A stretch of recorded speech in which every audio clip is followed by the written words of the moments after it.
fost peste tot în anii ce-au trecut. Am făcut ce am vrut în anii ce-au trecut. Am rămas la fel în anii ce-au trecut. Tot aici niciodată n-am plecat, niciodată. Am fost peste tot în anii ce-au trecut. Am făcut ce am vrut în anii ce-au trecut. Am rămas la fel în anii ce-au trecut. Mafia ca la început, pentru cine n-a știut.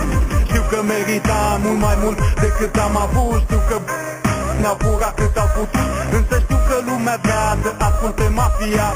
De-aia sunt aici și o să fiu băga mea până la ultima strigare, ultima suflare. Din atunci când s-a stins lumina reflectoare.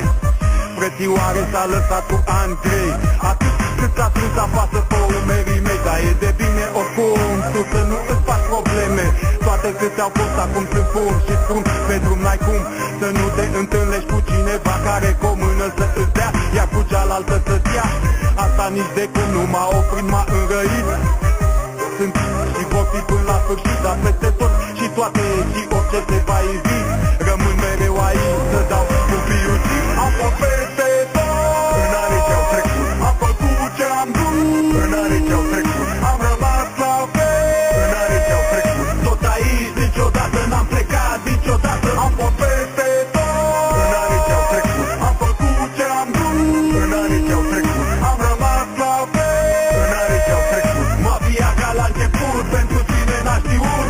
Fiice, am făcut colecție de versuri, întâmplări și povestiri printr-o convenție cu doi băieți.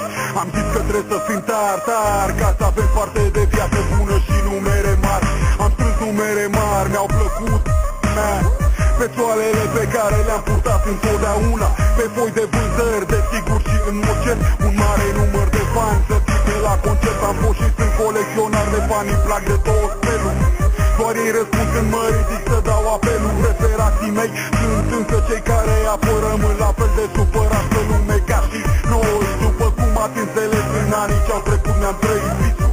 Chiar dacă m-am confruntat de multe ori cu abisul.